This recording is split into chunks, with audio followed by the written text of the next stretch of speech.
Welcome to another episode of Living with FASD, a podcast for those who are affected by prenatal exposure to alcohol, their families and loved ones, and anyone else wanting to learn more about fetal alcohol syndrome or fetal alcohol spectrum disorders. I'm Patti Kasper, your host, bringing you both professional and personal living experience with an FASD. And today we have two guests. I've been so excited for this topic to come up and be addressed. It's not something that you hear talked about very much in the FASD circles. It is spoken of a fair amount in the autism circles, but it's something that very much we also experience with FASD, and it's called PDA. What does PDA stand for? It stands for either persistent demand avoidance or pathological demand avoidance or persistent drive for autonomy. So, and I think it pretty much depends on what's your point of reference. Are you the person living with it? Then it's the drive for autonomy. Are you the person disappointed in the experiences you're having with someone? Well, in that case, you're probably looking at it more like demand avoidance. But let's honor the experiences of the person living with FASD and talk about the drive for autonomy, which is a common human need for all of us. So welcome to the microphone to two wonderful ladies, Antonia Rathbun Lindsey, who has been on the mic many, many other times, and Rachelle Blockburg, who joins me from Northern California. And she works in the, her specialty is PDA. So welcome, ladies. Hi. Thanks for having us. Yeah. Rachelle, can you let the audience know a bit more about who you are, what kind of work you do, and and then remind me, because at the end, I want people to be able to reach out and get a hold of you if they would like to work with you. Okay. I am a marriage and family therapist in Northern California. I live in Nevada City, which is a tiny little gold rush town. I really don't have very many local clients. I see clients all over the state of California, and I'm also licensed in Florida and in Nevada, so I see clients there as well.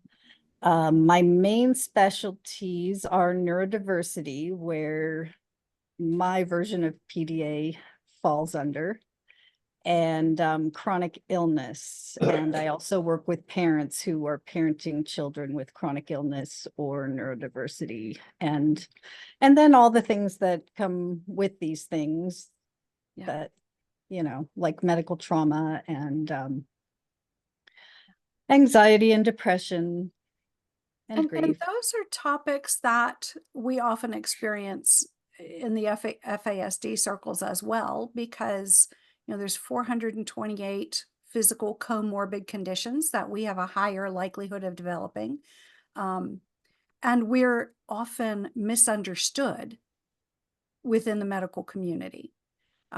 Either people do not recognize FASD, and so they don't factor it into doing differential diagnosis, or they minimize the symptoms that plague us. And so we often feel traumatized and gaslit and everything else when we're just trying to get medical services. And there's also something about with chronic illness, you can suffer burnout, which is something else that folks with FASD can certainly experience a lot. Yeah, I think we all have very sensitive central nervous systems. So I just call myself a delicate flower. I like that. Yeah. It's a beautiful place to start too, in terms of the sensitivity, one's neurology, because so easily misunderstood as something voluntary instead of involuntary. Yeah, or blowing everything out of proportion. have a lot of clients who hear that in the medical community. Oh, it's not that bad. It's not showing up on your test. There we go. There we Well, go. maybe that's the design of the test, not the human experience. Or maybe you gave us the wrong test. Yeah. And for all of the above, because the way medicine is being practiced now versus how it was practiced 60 years ago is pretty much completely transformed Yeah. into simplified things where if you can do a blood test to see if there's a bacterial infection or not, or if you can have a positive, just a black and white result on a test, then they feel more secure about doing the rest of the clinical exam. Before, they used to do the full clinical exam and that would come later, but now the whole technology has changed. Yeah. So, Yeah. so people's interpretation of what they're looking at has changed too. It's very, And the actual system itself has made everything go so fast that even if the doctors want to take the time to look more quickly, they can't, or they risk being fired. and otherwise have their ability to practice curtailed. Yeah. They're just, we live in interesting times that way. I'm thinking in terms of the symptom of persistent drive for autonomy. No matter how it shows up in a person's life, whether it's in regard to tasks or to school or to work, it's going to directly clash with a compliance-driven system. So whether it's a medically compliance-driven system or an educationally compliance-driven, or it's the internalized standards that are passed from generation to generation, the experience is one of there's a mismatch, and then often there's that thing that Patti talks about so often of having blame or shame or some kind of negative intention ascribed to all of that, as if it's chosen rather than something that's a default. Well, that's the messaging that we get, right? That we obviously don't want to change badly enough, or we would, or we're lazy, we're unmotivated, or you're doing that on purpose. You're choosing to push my buttons. Yeah. Why and would people we don't that? do it Because, just to piss other people off. right? Because we really enjoy interacting with really grumpy people. Because it's so much fun, and because it makes us feel so good when others are upset. It's just not even logical. And yet that's a very common interpretation. Yes. Yes. And people who don't understand what's going on don't understand that it's this pervasive, strong feeling that you just can't ignore. It's tied into your survival system. It's a survival instinct that's keeping you safe from danger. And you just can't say no to that biological reaction. Yeah, can walk us through a few examples. I know you've both worked with many clients who have had PDA, so let's walk folks who are watching or listening through some examples of what this looks like. Do you want to go first, Antonia? Oh, I was going to follow your lead. Well, all right, here we go. So some of my clients have a very physical response, and they actually feel like heaviness in their whole body, or like there's a boulder on their chest just keeping them from moving, and also sometimes inhibiting their ability to breathe. Some people only feel it in their legs, like their legs have become weights and they can't take a step, they can't move, they can't anything. They're just completely paralyzed, not sterilized. But everybody has their version of the experience, because when you have your own central nervous system, that it's going to react the way it reacts. And so it doesn't look exactly the same. The only thing that's really the same is that it's very demanding on you to stop. Mhm.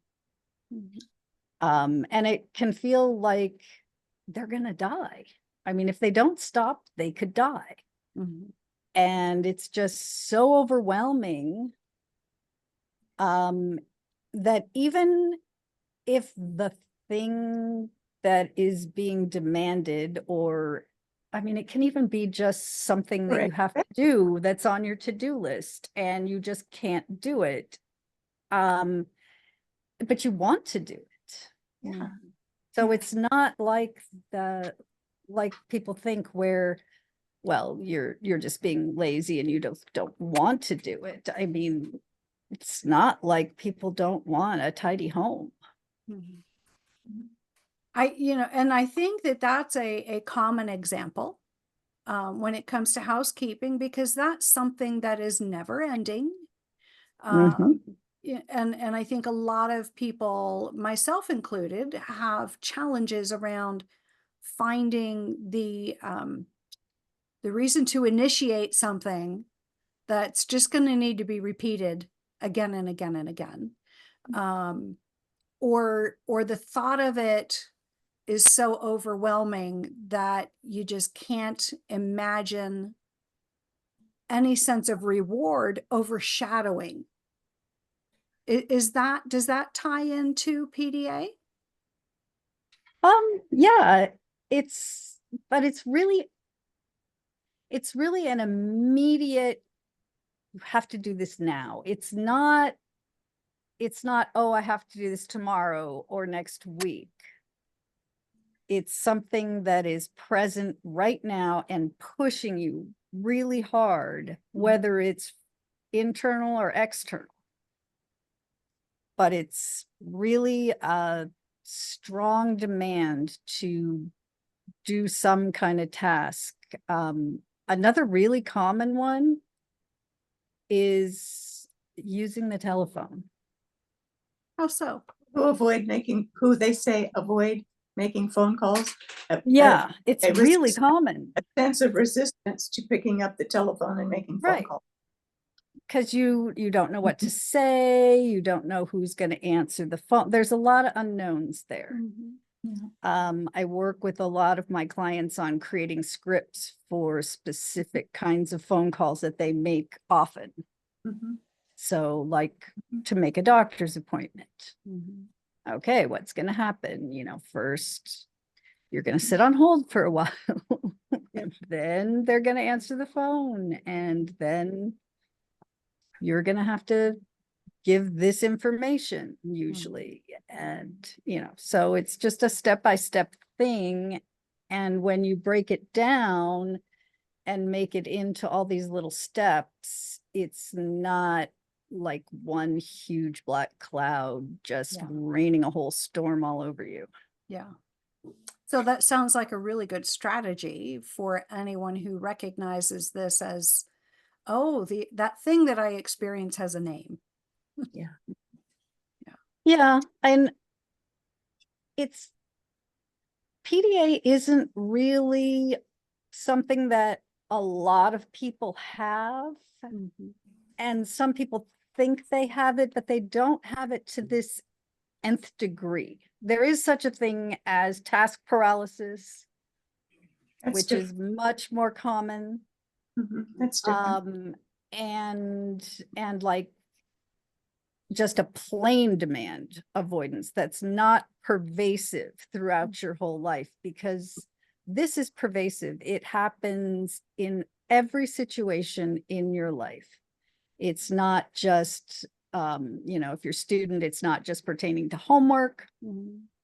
It's not just pertaining to housework. It's everything. Okay. Not just pertaining to the home study that I have to write by Monday. I was watching a YouTube today, and a beautiful example came up.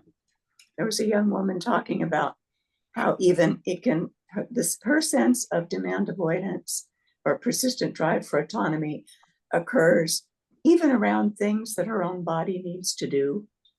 So, for example, she'll feel the press to have to go use the toilet, and even with that, experiences a resistance as if that's an imposition upon something else that was in progress, and she doesn't want the disruption of it, doesn't want the, so there's this internal reaction as if no.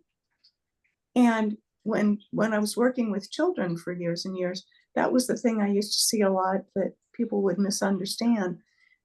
There were times when children would just, you could watch their gaze change. Actually, they would get, you could literally see it in their face. Their face would shift into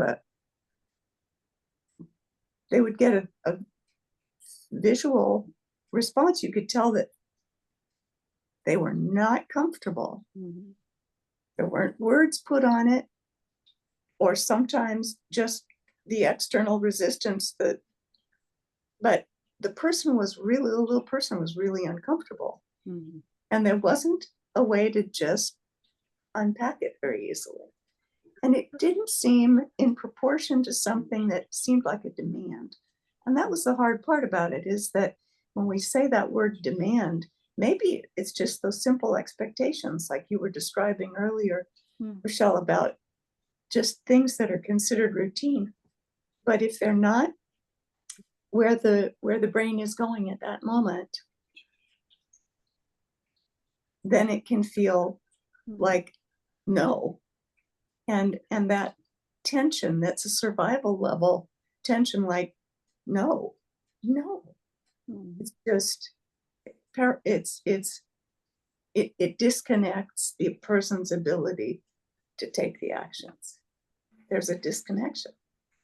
So as you're speaking, I'm thinking of this not in relation to my FASD, but actually to my diabetes, where you can know my sugar's tanking, I need to treat this.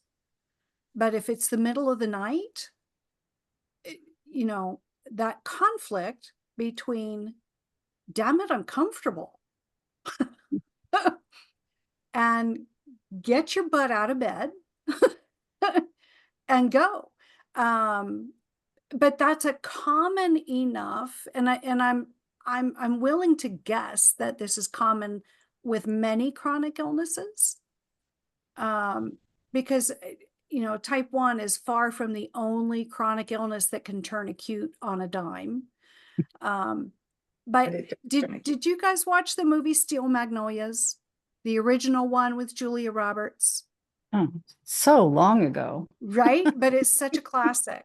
There's a scene, and some of the stuff is just ridiculous, like her low blood sugar scene in the beauty shop where she's shaking like this. That's over the top. Her low blood sugar event that was captured in the movie without any attention being drawn to what that is when she's getting ready to leave the hospital on Halloween to get home to take her little boy trick-or-treating. And she's standing in the doorway, and all of a sudden she goes, that's because her blood sugar is dangerously low, and she chose to ignore it. Or had the reflex. Or had PDA. That's very, very common for us. So is this something that you see, Rachelle, often with your clients with chronic medical issues? It is, but a lot of my clients have both neurodiversity and chronic illness because they do come together way more often than people think they do. Yeah, that's sure true. And the PDA type reactions I do see a lot of the time that they're attached to something transitional. Mhm. Coming from, I've been doing this and now I need to stop doing this, change where I am, change how I am, change what I'm doing. Mhm, And now I have to do this thing. Yeah, mhm. yeah. It And can be really hard. Some people call it having a sticky clutch in terms of shifting cognitive set. yeah. Well, it can be hard to change gears. Changing. Yeah. It's not easy, and it's very physical, as we were talking about in the beginning. It's incredibly physical, and unless people know that it's a physical, it's very felt Mhm. and sensed. It's physically hard. Yeah. They won't Especially if you're like complete 5. purpose. Yeah. Or developmentally 5. Exactly. You know, that's not to again go back to the diabetes, but that was one of the interventions. I didn't train her to do this, but I partnered with a diabetic alert dog for years and years. In fact, I still have her. She's just retired. But, you know, mentally having to adapt to change, to transitions, you know, it is a big deal. And there were numerous times where I would finish a task and then I would have to transition to go drive somewhere to do another task. But in the midst of that plan, okay, this is the time for the commute. Switching gears out of that commute and onto, I've got other things to attend to. You know, that can be where the danger lies. And bless Sally's heart, because she's diabetic alert dogs are phenomenal. They catch impending low blood sugars before the technology does. It's just incredible. She's 20 minutes ahead of the technology, you know, 5 years ago. 20. And if she knew my sugar was going to go low during that time that we would be on the road, she would refuse to get in the car. That's phenomenal. She's like, you can take the risk, Mom, but not me. And so I had no option but to take care of myself. You know, even if the sugar looked good, because I would not drive unless I was over 100, she would know ahead of time that I was going to tank. And so, but it required that adjustment on my part, right? This is a Would she time get in the car if you had your supplies with you? if she saw me treating it, then she would. Oh, okay. But just the bag with it, not enough. Nope. Wow. Yeah, she was worth every penny of the 20,000 that I paid for her. Beautiful animal. Yeah. What a beautiful animal. Yeah. She paid for herself over and over and over again. So, and I'm really excited because they have service dogs for FASD. Mhm. You know, that do a lot of the things that they're trained for with autism spectrum kinds of challenges. So, Antonia, do you, what kinds of examples do you have to add to this? Well, I'm thinking of some of the things that I've seen on YouTube that are recent. They're helpful to me because they're recent, almost like diaries by adults describing their various different experiences. And one of the ones that sticks with me is there are two people, but one of the ones that I saw today was a discussion where, like, for example, breaking something large down into smaller pieces. The woman I was watching was describing various ways that, because she knows now that reflex will come up, that something will challenge her sense of autonomy, some expectation, either internally, like Rachelle was saying, internally or externally. Something will challenge that need for the autonomy. And then this woman was describing various workarounds. And some of the workarounds that she mentioned were breaking things into smaller pieces. Mhm. So she called it tricking her mind. She said, I tricked my mind into saying, well, I don't have to do all that. No, I'll only do this, Mhm. which seems like, it seems, like it's kind of splitting the difference between the sense of resistance and the sense of compliance, which would Yeah. represent the exact opposite. So she kind of found the gray spot Mhm. Mhm. and then works her way from piece to piece to piece through Mhm. that way. Mhm. She described other strategies of saying to herself, for example, and this was one that I used to use with children a lot. So it was really kind of encouraging just to see an adult describe this as well. But what they described was, okay, well, I don't have to do it now. I can do it in 5 minutes. Which is, if we think about it from a logic perspective, doesn't seem like it would be a salient point. But what it does is it overcomes that sense of I'm trapped here. It overcomes the sense of I'm trapped here and my survival is at stake. That it bypasses the alarm system. Mhm. So that alarm reflex seems to calm, because either or is a lot more flexible than do it or don't. Mhm. Either or. So she gave herself either ors, and she got in the habit of posing those. She would feel the physical sensations, register all of that, and then she would use this technique. And I thought that was really it, and it explained why it used to work with children, Mhm. because I often did that. I have relatives with this and had clients with this, and it's always nice to know what is going to be a more comfortable way to approach something like this, Mhm. because none of us living next to someone want to make their life harder. Yeah. We're looking for some way to try and approach it so that their experience is less noxious for them. So We if can't you change were it. interacting with a family member, then you would suggest looking for those options Yeah. and looking for ways to be supportive instead of frustrated. Yeah, well, to even recognize what's happening. So Mhm. maybe we would begin with the notion of, for those who are next to someone experiencing this, what do we look for? Mm-hmm.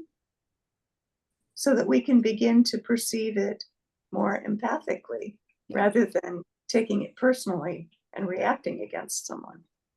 And isn't that what we come up against with all kinds of different FASD symptoms, right? Changing our perspective, making Learning that how to shift see what sideways. what are we seeing here? Okay, Yeah. this isn't working. What are we seeing here?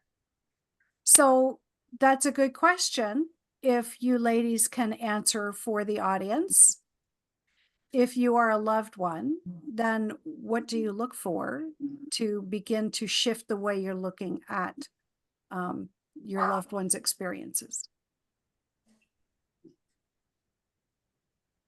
I think it depends on the person, and when they are uncomfortable, Mm-hmm. to really pick up on, oh, this is a hard moment for them. Mm-hmm. And then to be patient and oftentimes quiet, so that they can get everything together. Mm-hmm. It's not always the best time to talk about how to deal with this when you're in it, because generally your prefrontal cortex is offline. Mm-hmm. Yep. So anything you would say to them or suggest to them is not going to be helpful. So don't expect the person who's experiencing this to be rational. Correct. Yeah. Yeah, it's a biological response. They don't have that kind of power. Yeah. And just accepting that this is what they're going through right now, and it'll end eventually if you don't pile on more demands. Oh, just do this. So just take a breath. No, don't tell them to take a breath. That's just going to make them angry. I'm glad you pointed that out. Well, I mean, how do you feel when you're getting upset and someone says, calm down, take a breath? Doesn't it just make you madder? Yeah. Nobody likes to be told to calm down, no matter what's going on or who they are. It's offensive. Yeah. Yes. Yeah. It's not respectful. Yeah. I know if the person were able to just ease their way through it, they would have done that already. Yeah. So it's not even it's not useful. It's maybe not cruel, but it's not useful. And what can be useful is for you to just be there with patient and calm energy, just being next to them so that they can maybe self-regulate to your energy, especially for children. Yeah. It's really good for children. So, well, and that I'm trying for to think. stressed out adults, when adults are stressed out. Yeah. Yeah, because leaving would then make them feel like, oh, now I'm here all alone with this and I'm stuck. Yeah. That's enormous what you just said. That's really that's really big, because just because a person is stuck in a moment of can't, it's not going to stay there indefinitely. And if we give it a little time, it can shift. Yeah. But if they feel abandoned by other people just because they don't completely comply, oh, so those are my choices: complete compliance, or I'm completely stuck in survival mode and alone with it. Yeah, and then they will think that, if it's a child, they can start thinking, my parent hates me. Well, and I often talk with parents about time out versus time in, right? Yeah. Because traditional parenting is send the kid to their room and tell them they can come out once they're calm. Well, if they could calm themselves down, they would have done so already. And if that kiddo has experienced neglect, then a timeout in their room says to them, you are rejected. You can rejoin the family under the following conditions. And it's just too much. And they're in pain and being banished. It damages the relationship. Yeah, it teaches them that when they need the help the most, there's no one there for them. They can't get it. Yeah. They can't have it, which is terrible. It's a big dilemma. And on the flip side of that, it's an too. opportunity. It's an opportunity for parents. I've heard some amazing stories about what has happened in hallways when parents just sit down next to their child and patiently sit there quietly. Yes, absolutely. Or with partners. Yeah. We don't leave. We don't keep talking. Oh, you just froze. Yeah. Okay. Antonia, you were frozen. So we missed from and with partners, you don't leave. What did you say after that? With partners, we don't have to launch into a long explanation. We don't have to increase the stress. We can just sit next to them and patiently wait it out for a moment, because as they're experiencing the distress, those neurologic functions of having the alarm go off, the person recognizing the alarm is going off and trying to regroup internally. It's an internal kind of process, and we may not be party to it, but we can recognize that it is there. And So, can have confidence in them that they're working with this. They're doing their best. Yeah. To so we recognize the reaction. Yeah. We recognize it by being intimately familiar with their typical facial and body expressions? Well, there's also usually words that come along with it, and some of them are not nice words. And if there's steam coming out of the kettle, if there's spewing toads, it's a good tip off that the Spewing toads or throwing up hairballs? Yep, hacking up a hairball. At least we know then, okay, they're in a bristle attack. They're having a porcupine moment. They're not comfortable. Yeah. And there's that ability to have confidence in them. Mm-hmm. So it sounds like these very physical responses are what separates PDA from procrastination. It is one of the big things. It's also the pervasiveness of it in all the areas of your life. Mm-hmm. Whereas like procrastination could be, well, I really hate doing whatever it is. X, And Y, so or I Z. always put it off until the nth moment. Yeah.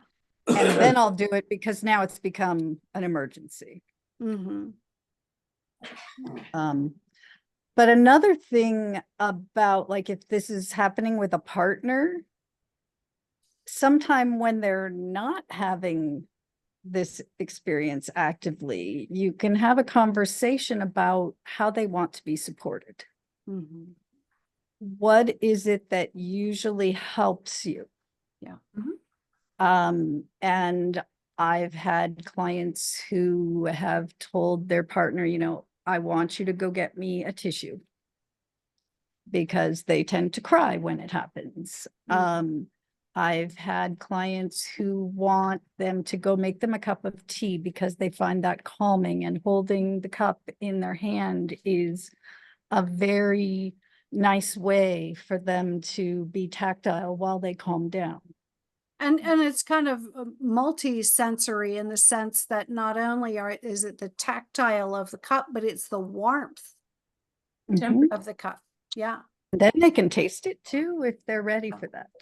That all speaks to that alert system in the brain, the alerting system that's hypersensitive. Mm-hmm. It feeds it in a different way. Mm-hmm. Mm-hmm.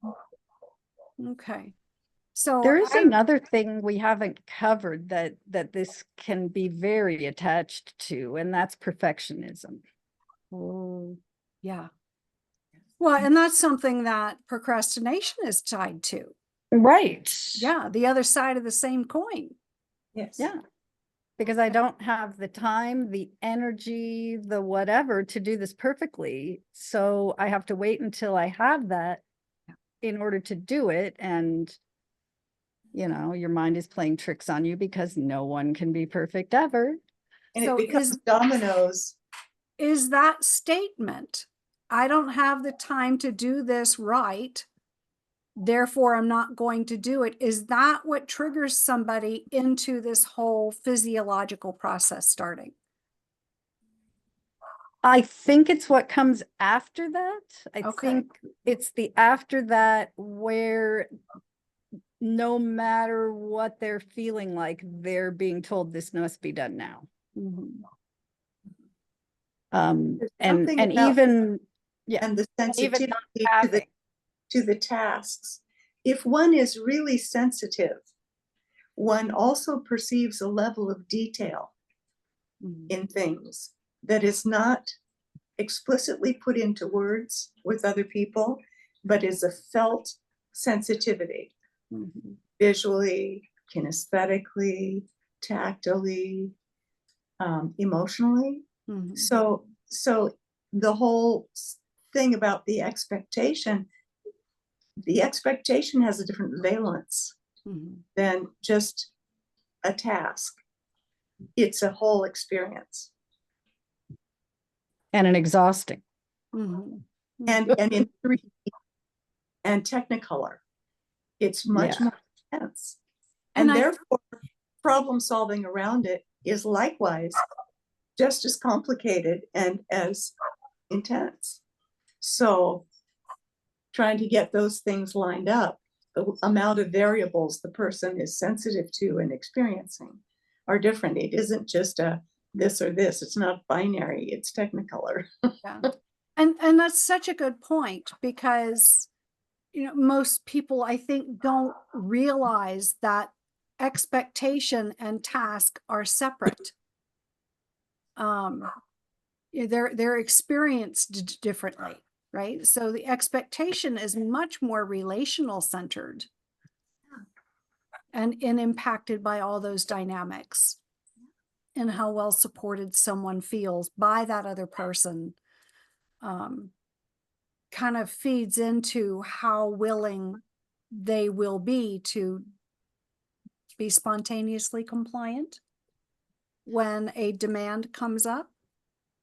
And maybe how safe they feel in expressing their resistance and having confidence that they'll not be handled punitively or have something go way off the rails by being authentic. Yeah. Because the thing is, if we take seriously that notion of, am I going to be stuck all alone with this? You know, it puts a person sort of in the crosshairs of, do I get to have the attachment by sacrificing authenticity, or do I have to have my authenticity and sacrifice all attachments? And that's the part of the kind of, it's an unpleasant and untenable developmental dilemma for a human being of any age, really. And I think one thing I have not heard, but I think is true, is that there is a fear response in terms of, if I don't comply, will my partner, my parent, my teacher, whoever, become resentful? Because that speaks to the felt safety. You know, if my partner becomes resentful, then what does that mean for the safety of this relationship? Oh, so for adults especially, that's gonna and adults who have very, very complicated layer. And adults who have experienced chronic rejection. So you have rejection sensitivity playing into this as well, RSD. Yeah. And if I don't do this perfectly, then what are they going to think of me? Yeah. Will I be called lazy again? Will I be So all of these, so that's a whole layer of, if we take the fear system and think of the fear and the reflex like that, and the emotions that radiate from it, and then the cognitions that radiate from that, it's a lot. Yeah. It's a lot. And I wonder how this plays out for the other in the relationship. If you are a partner, or you know, if the child is a teenager, where teenagers are routinely expected to contribute to the household, I wonder if there's resentment that crops up in terms of feeling like you've got to do more than your fair share because your loved one can't or won't. You know, it's generally perceived as a won't do their fair share. So how often do you ladies see that? I see that a lot. I work with quite a few teens, and the teens are right. Their parents don't get it. Yeah. They're just totally right. They say to me, you know, my mom doesn't get it. She doesn't know how much energy it takes me to do that. It's not the same for her. Yes. Yes. And they're so upset that they can't explain it to their mom, because the mom is just angry and not listening. The mom's busy personalizing. Yeah. Well, and the mom is also comparing her child to the stereotypical child, the way they're supposed to behave, what they're supposed to be accomplishing at that age. You know, there's just Experience of having been that age. right. I did it when I was your age. What's your problem?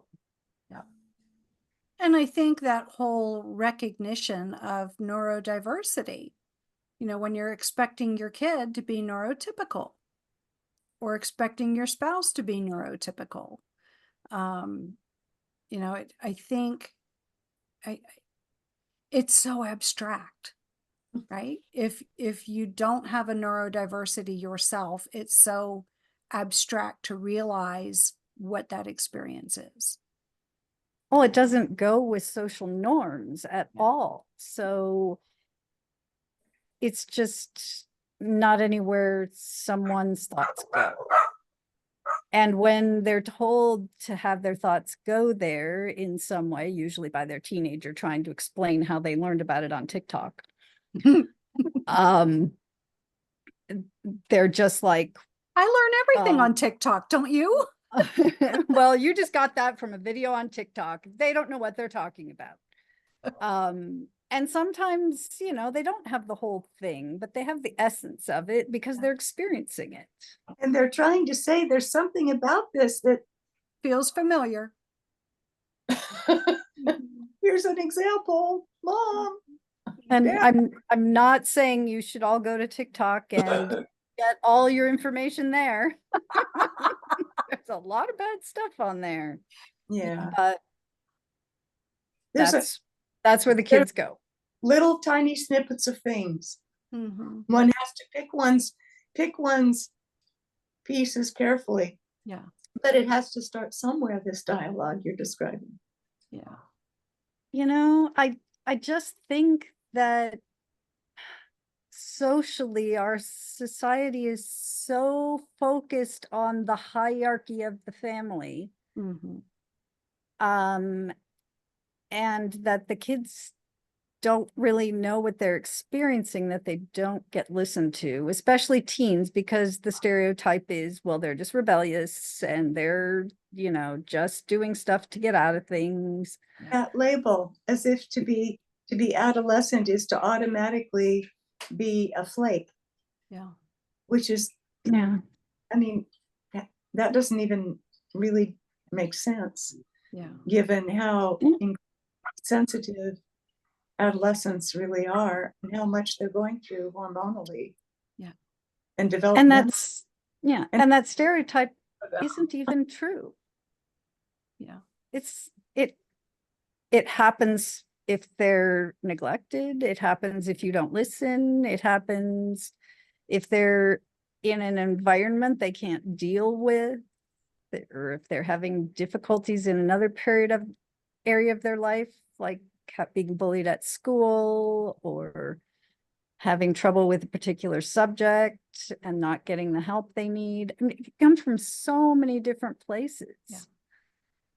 But really all you have to do is listen. Yeah. And with adults, And it still comes from many different places, you know, how are yes, things going everybody. at work? You know, what No. kind of unpleasant interactions may you have just had at the store or at the gas station or whatever, you know, that just carry over.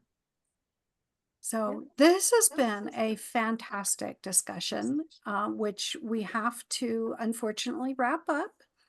I have some contractors here and I said, I know you just are starting this project this morning, but I need you to take your lunch break at 11 because I have a podcast to record. And I told them that if they were done at their lunch at noon, that would be fine. And so we're at 1:15 and I can hear the trucks outside. So, which means as noisy as my dogs have been, it's about to get a lot worse. But I do want to just remind everybody that Living with FASD is sponsored in part by Curious Elixirs, and a lot of us are affected by FASD would rather enjoy booze-free cocktails or booze-free beverages. Curious Elixirs was voted by the New York Times 4 years in a row as the best non-alcoholic drinks.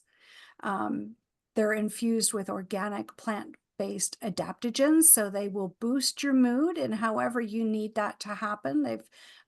Their cocktails are bold, they're fun, they're refreshing, with no artificial flavors or synthetics.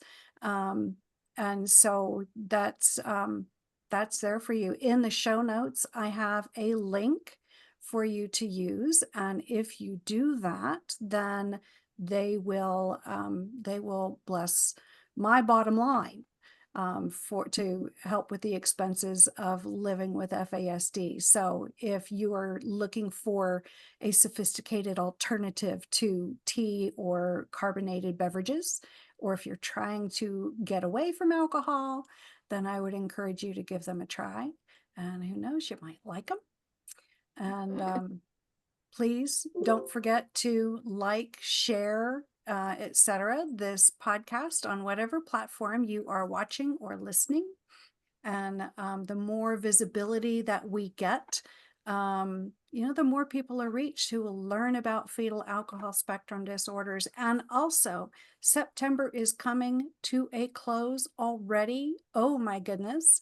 And that means your opportunity to vote for your favorite podcast is by a woman podcaster is also getting ready to wrap up. Voting closes at the end of the month. So please go to, I better pull it up just so that I don't blow it. I voted. Yay! Thank you. Okay. It's easy to do, everybody. It's easy to do. Yeah, I think it's womeninpodcasting.com. If you go to that, and then there'll be a drop-down menu for category. So scroll down that drop-down menu for society and culture. And then you'll scroll down that list and look for living with FASD. It's So, easy to do, easy to find. Yeah. So let's see. Let me double check the link. I have the page open now.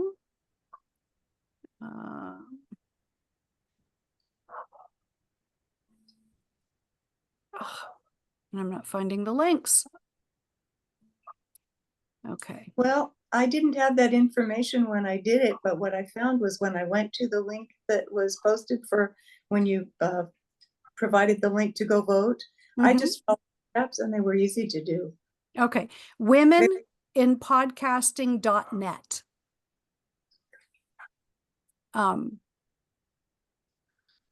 Is one of them. You can also go to womanpodcasters.com, I believe. Either one will get you to the same place.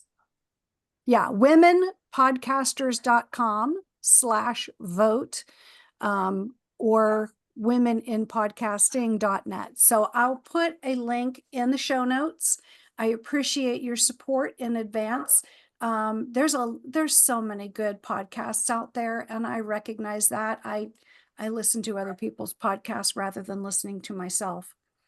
I know I like to talk, but I love listening to podcasts while I'm driving around. And so I appreciate that I'm one of many voices out there that deserve support, but please only vote for one, because if you vote for multiple, then all your votes get negated. So, we'll vote for you. Yeah. Yes. Yeah. Anyway, with that, I bid you all adieu. Thank you for spending your time with me this week, and come on back next Monday for another episode of Living with FASD. Also, just to let the audience know, as a just in case, I am getting ready to pack up my house and move. I am hoping to be able to record enough sessions ahead of time that I won't interrupt anything in terms of the weekly schedule, but I may end up having to rebroadcast some early episodes just to keep things going. But I'm hoping to have fresh content the whole time. But so just if something old pops up one week, you'll understand why. And I just thank you in advance for your faithfulness. So, all right, everyone, have a fantastic week, and I appreciate everybody's time. Thank you so much. Have a great week. Patty.